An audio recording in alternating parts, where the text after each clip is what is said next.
Hi friends, ഇന്ന് നമുക്കൊരു ബ്രിഞ്ചി ചോറ് വയ്ക്കുന്ന കണ്ടു നോക്കാം. അതിന് നമ്മൾ ഞാനതിന് ബീൻസ് ഇല്ലായിരുന്നു, അപ്പോൾ നമ്മൾ ഉരുളക്കിഴങ്ങും ക്യാരറ്റും അരിഞ്ഞ് വെച്ചിട്ടുണ്ട്. ഉരുളക്കിഴങ്ങൊന്നും ഇടാറില്ല. പിന്നെ കുറച്ച് പുതിനയും കട്ട് ചെയ്ത് വെച്ചിട്ടുണ്ട്, പിച്ചി വെച്ചിട്ടുണ്ട്. 2 സവാള മീഡിയം വലിപ്പത്തിലുള്ളത്, ഒരു 2 തക്കാളി, ഇത്രയും സാധനം നമ്മൾ അരിഞ്ഞ് വെച്ചിട്ടുണ്ട്. അപ്പോൾ അതിൽ കടായി വെച്ചു, എണ്ണ ഒഴിച്ചു. എണ്ണ 1 സ്പൂൺ നെയ്യുമാണ് ഒഴിച്ചിരിക്കുന്നത്. അതിലേക്ക് നമ്മൾ ബേ ലീഫും 2 ഏലക്ക, 2 ഗ്രാമ്പ്, കറുവപ്പട്ട, തക്കോലം, 1 തക്കോലം ഇത്രയും ഇട്ട് നല്ലതായിട്ടൊന്ന് മൂത്ത് വരുമ്പോൾ നമ്മൾ ഈ അരിഞ്ഞ് വെച്ച സവാള അതിലേക്ക് ആഡ് ചെയ്തിട്ടുണ്ട്. നല്ലതായിട്ട് വഴണ്ട് വരണം. ഈ സവാളയും ഇതിലേക്ക് ഉപ്പിടണം. അത് നല്ല വഴണ്ട് വരുന്നതനുസരിച്ചാണ് നമ്മുടെ ബ്രിഞ്ചി ചോറിന് ടേസ്റ്റ്. ഇപ്രാവശ്യം അരി കുറച്ച് മീഡിയം സൈസ് ബസ്മതി റൈസാണ് കിട്ടിയിരിക്കുന്നത്, അതുകൊണ്ട് ചോറൊക്കെ കുറച്ച് ഇതായിരിക്കും.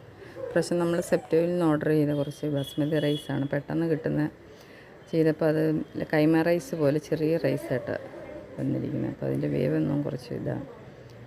അപ്പോൾ നമ്മൾ നല്ലതായിട്ട് വഴണ്ടി വരുന്നവരെ വെയിറ്റ് ചെയ്യണം. അപ്പോൾ അതിലേക്ക് 2-3 പച്ചമുളകും കൂടെ ആഡ് ചെയ്യുക. നല്ലതായിട്ട് വഴണ്ട് വന്നിട്ടുണ്ട്. അപ്പം നമ്മളതിനകത്ത് ഇനി വെളുത്തുള്ളി ഇഞ്ചി പേസ്റ്റ് ചതച്ച് വെച്ചിട്ടുണ്ട്. ഞാൻ ഒരുപാട് പേസ്റ്റ് ആയതല്ല, അതതിനകത്തേക്ക് ആഡ് ചെയ്യുക. പേസ്റ്റ് മീൻസ് നമ്മൾ ചെറിയ ഇടി പാത്രം ഉണ്ടല്ലോ, ഇടികല്ലിനകത്തിട്ട് ചതച്ചെടുത്തതാണ്. അപ്പോൾ അത് നല്ലതായിട്ട് ആഡ് ചെയ്ത് വഴറ്റി വരുമ്പോൾ നമ്മളതിനകത്തേക്ക് തക്കാളിയും കൂടെ ആഡ് ചെയ്യണം. തക്കാളി ഞാനിവിടെ അരിഞ്ഞ് വെച്ചിട്ട് 2 മീഡിയം സൈസ് തക്കാളി അത് ആഡ് ചെയ്ത് കഴിഞ്ഞ് അത് നല്ലതായിട്ടൊന്ന് വഴണ്ട് വരണം. വഴണ്ട് വരുമ്പോൾ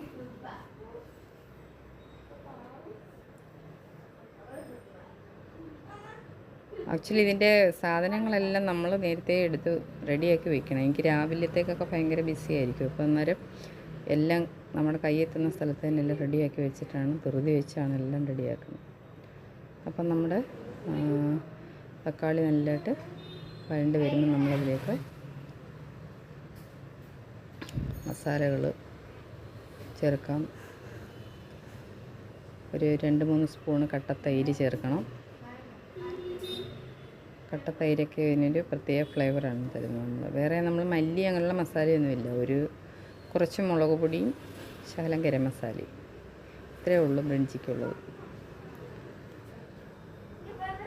അപ്പോൾ നമ്മൾ നല്ലതായിട്ട് എണ്ണ തെളിയുന്ന വരുന്ന ഇളക്കിയതിന് ശേഷം മസാലയും ചേർക്കാം, അല്ലെങ്കിൽ നമ്മൾ തൈര് ചേർക്കാം. ഇപ്പോൾ ഈ വഴണ്ട് വന്നതിനകത്തോട്ട് പുതിനയില ചേർത്ത് അതൊന്ന് നല്ലതായിട്ട് വഴണ്ട് വരണം. നല്ലതായിട്ട് വഴണ്ട് വരുമ്പോൾ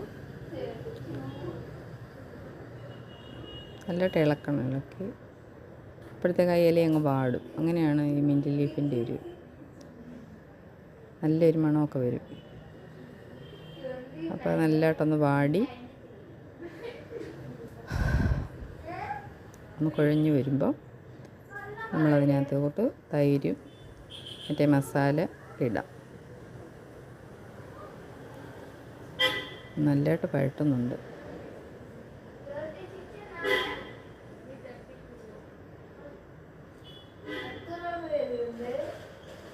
നിങ്ങളെല്ലാവരും ഞാൻ ചെയ്യുന്ന രീതിയിൽ ട്രൈ ചെയ്ത് നോക്കണം. അപ്പോൾ അറിയാവുന്നവരല്ല, അറിയാൻ വയ്യാത്തവർക്ക് വേണ്ടിയാണ്. എന്നാലും ഞാൻ ചെയ്യുന്ന സ്റ്റൈലിൽ കാണുന്നത് നല്ലതാണ്. അപ്പോൾ നമ്മളിനി ഇതിനകത്തൊക്കെ ഞാൻ നേരത്തെ അരിഞ്ഞ് വെച്ച് ഉരുളക്കിഴങ്ങ് വേവിച്ച് ചേർക്കുന്നതായിരുന്നു നല്ലത്. അന്നേരം കുറച്ച് അർജൻറ്റ് ആയതുകൊണ്ട് നമ്മളതിനകത്ത് അതൊന്ന് വേകണം. ലൈറ്റൊന്ന് ആവി കയറി പെട്ടെന്ന് വേകുന്നതാണ് ഉരുളക്കിഴങ്ങ്. അപ്പോൾ അത് ഒരു ശകലം ഒന്ന് ഞാൻ മൂടി വെച്ചൊന്ന് വേവിക്ക് വരും. അപ്പോൾ വെന്ത് വന്നപ്പം നമ്മളതിനകത്തോട്ട് ഒരു 3 ടേബിൾ സ്പൂൺ ആണെങ്കിൽ ഒരു 2 സ്പൂൺ മതി.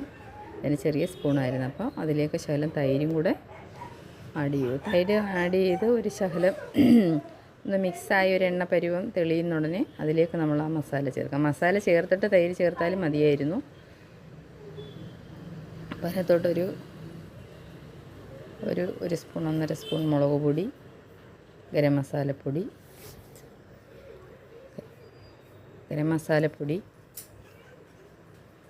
ഇത്ര ആഡ് ചെയ്ത്, അപ്പോൾ അതിൻ്റെ പച്ചമണം കിട്ടുമ്പോൾ നമ്മളതിനകത്തേക്ക് അരിയുടെ കണക്കനുസരിച്ച് വെള്ളം, 1 ഗ്ലാസ് അരിക്ക് 2 ഗ്ലാസ് വെള്ളം എന്നുള്ള കണക്കിന്.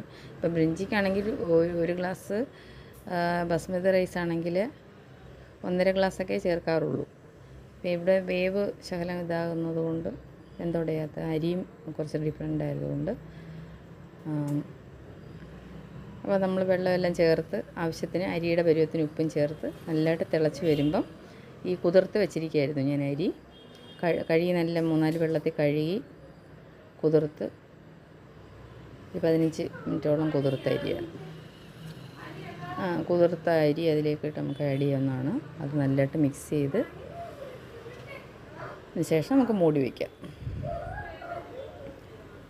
ഇതിപ്പോൾ ഞാൻ എരിയൊക്കെ കുറവാണ്. ഇത് കൊച്ചുമോള് എരിയൊക്കെയാണ് കഴിക്കത്തില്ല. അപ്പോൾ അതുകൊണ്ടാണ് ഒരുപാട് കളറൊന്നും ഇല്ലാത്തത്. അപ്പോൾ അത് നമ്മുടെ ചോറ് വെന്ത് വന്നിട്ടുണ്ട്. റെഡി. ഇങ്ങനെയാണ്. ഇനി നമ്മൾ വേറൊരു പാത്രത്തിലേക്ക് ഇത് മാറ്റും. കാരണം ഈ ചെറിയ അരിയായിരുന്നു ഇത്. ആ ചൂട് മാറി നല്ലതായിട്ട് തോർത്തിയെടുക്കണം. അപ്പോൾ എല്ലാവരും ട്രൈ ചെയ്ത് നോക്കണം, സപ്പോർട്ട് ചെയ്യണം, ലൈക്ക് ചെയ്യണം. Thank you.